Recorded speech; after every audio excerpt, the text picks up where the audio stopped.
Okay, let's unpack this. When you think of heroes, heroes who decide the fate of nations, what comes to mind? Probably massive armies, right? Thunderous battles, famous kings making these huge political moves. Exactly. But today, we're diving into a very different kind of story. It's one where the entire destiny of a vast land hangs not on a general's command, but on a single silent act, Yeah. an act of profound individual sacrifice. It really forces you to redefine what heroism even means in that kind of ancient context. This deep dive is all about the story of Arash Kamangir. That's Arash the Archer. A legendary figure, right? Oh, absolutely. His name is, as our source material repeatedly emphasizes, just woven together with the wind, with borders, and with the very soul of the Persian earth. And the sources we're looking at, they treat this moment less like a military event and more like a spiritual reckoning, almost elemental. Yes. So our mission here is to sort of strip away the legend you might already know and really get to the raw, emotional, and philosophical core of this one single moment. It's a study in quiet heroism. I think that's the perfect way to put it. The greatest act of power here is the complete voluntary surrender of the self. So the central insight is how a moment of just political exhaustion, this fragile peace, gets transformed. Right. It's transformed into an eternal national boundary through one man's integrity. Arash chooses silence and this ultimate self-transfer. He basically shifts geopolitics entirely into the realm of mythology. And to really feel the weight of that choice, we need to understand the stakes. The stakes were astronomical. So let's start there. To feel the weight of Arash's shot, you first have to appreciate the grim setting he stepped into.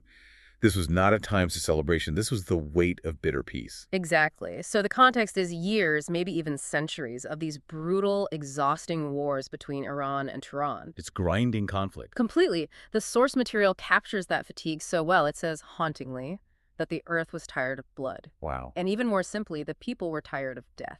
So when the two sides finally agree to negotiate, it's not about victory, it's desperation. Absolute desperation. They agree to what the source calls a plin, a bitter peace.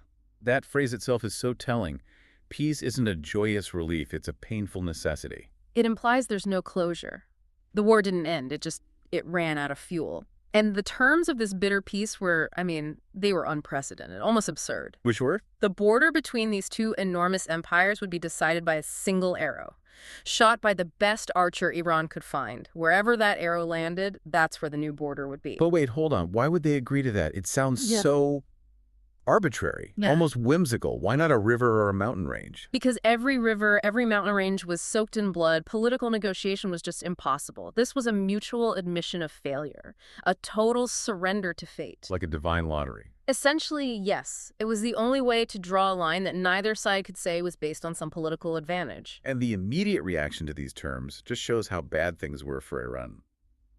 The Turanian side, we're told, smiled. They smiled. They knew the geography. They knew the distance required was immense. And more importantly, they knew the weather. The wind was greenini unreliable. So they were betting on a short, weak shot. Exactly. One that would give them a huge amount of Iranian land. And the Iranian people, on the other hand. They were plunged into this deep anxiety. Their entire homeland, everything, rested on one fragile shot in impossible conditions. It was a setup for failure. You can just feel the collective dread. The fate of their entire existence just boils down to this one moment of physics and skill. They needed a miracle. And miracles, well, they often depend on someone being able to transcend their own limitations. And here's where he steps in. Into this silent, anxious, almost paralyzed camp comes a man who is not who you'd expect at all. No, he's not a king, a mooch. He's not a famous champion. A Walkitire everyone expected would be a warrior, defined by his strength and his victories. But Arash was different. He was defined by mastery, by connection. That's it. The sources are very specific. His hands knew the secret of the bow, the osei, and his heart knew the secret of the land, the su-isei. So it's not battlefield strength. It's a deeper, more intrinsic understanding. He was the master technician connected to the very spirit of the land he was being asked to defend, and that's why he understood the gravity of the situation immediately. He wasn't just volunteering for a tough job. He was volunteering for extinction. Yes, and that's the real emotional core of the story, the foreknowledge of death. The elders don't hide it from him. They say it plainly. The strength will transfer to the arrow, you will not return. It's an explicit contract. It is. It means the act isn't just physical, it's spiritual. This gets to the heart of the sacrifice, the self-transfer. In this mythological world, success needs more than muscle. It needs him to infuse the arrow with his very life force, his divine fortune, his total will. The arrow had to become an extension of his soul. It had to become him. So why the guaranteed death? I mean, why couldn't he just be an incredibly skilled archer and survive? Because the distance was metaphysically impossible. To get the arrow to travel beyond any known range, to jump rivers, cross plains, it needed the energy of a life. The death isn't a tragic side effect. It's the actual mechanism of success. He wasn't aiming to shoot the arrow. He was aiming to become the arrow. Precisely. And he accepted this instantly. No hesitation, he just bows his head. The source says he was already familiar with going. Shut. That speaks to such a deep sense of duty. Maybe even fate. And that's where the heroism is. It's in the surrender, the total surrender of his physical self to the mission. He prioritized the flawless application of his knowledge over his own survival. Which sets the stage for what the sources describe as the ritual of release. This is where we move from geopolitics completely into poetry. Yes. They take him to the highest mountain peak at dawn. The atmosphere is just charged, the sun is rising, and the wind, the same wind the Turanians were counting on, is starting to stir. And before he does anything else, he makes this gesture of integrity. He removes his clothes. He strips down to show the observers there's no trickery, no magical talisman, no secret device. The source says he is only bone and will. A scare. A guarantee of honest human effort. And the tools he uses are just as humble. The bow is old wood, bedshays. The string is strained, attached. The arrow is just one single arrow.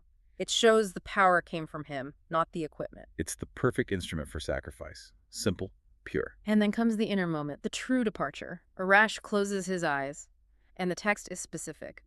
It's not for aiming, it's for farewell. That is such a powerful distinction.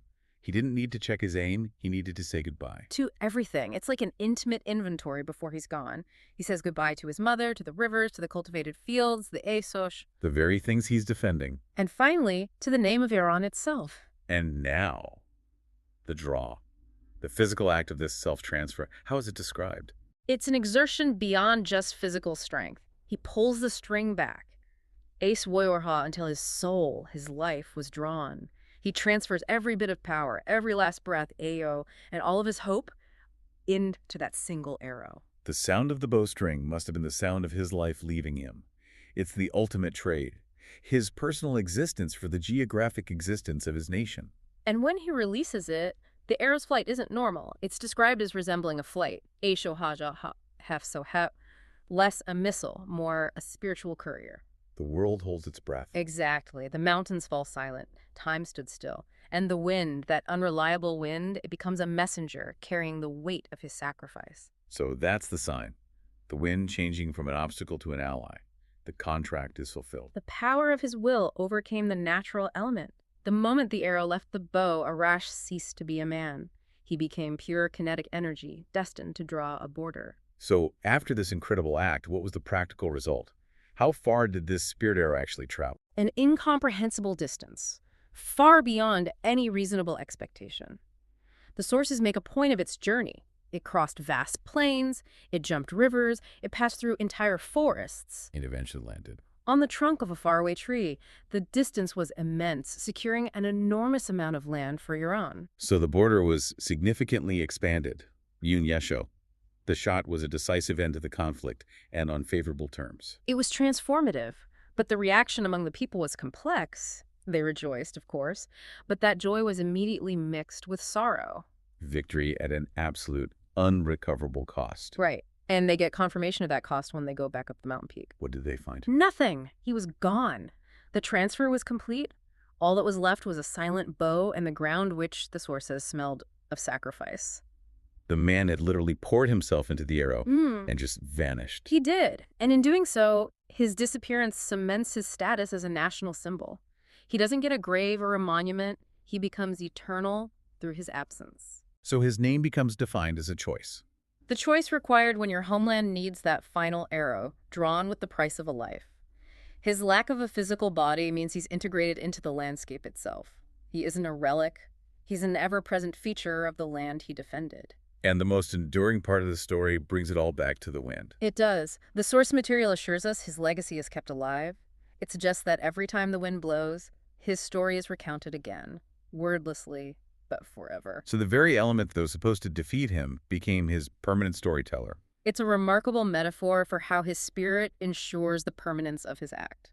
So wrapping this up, what does this all mean for us today? We've seen how one single moment, this deliberate total transfer of a man's life, his breath, his will, into an old arrow, define the geography and the identity of a nation. It's a powerful lesson. It really is. A lesson in valuing integrity and selflessness over, temporary glory or personal gain. He gave everything to make sure that border was drawn fairly and fully. And that raises an important question, something for you, the listener, to consider. If Arash's physical sacrifice was so complete that he left only an empty space, and if the wind is said to continually retell his story, was the act of defining that border merely physical? Or did his spirit become permanently integrated into the boundary itself, ensuring that the wind remains the everlasting active voice of the homeland he secured? Something to mull over until our next deep dive.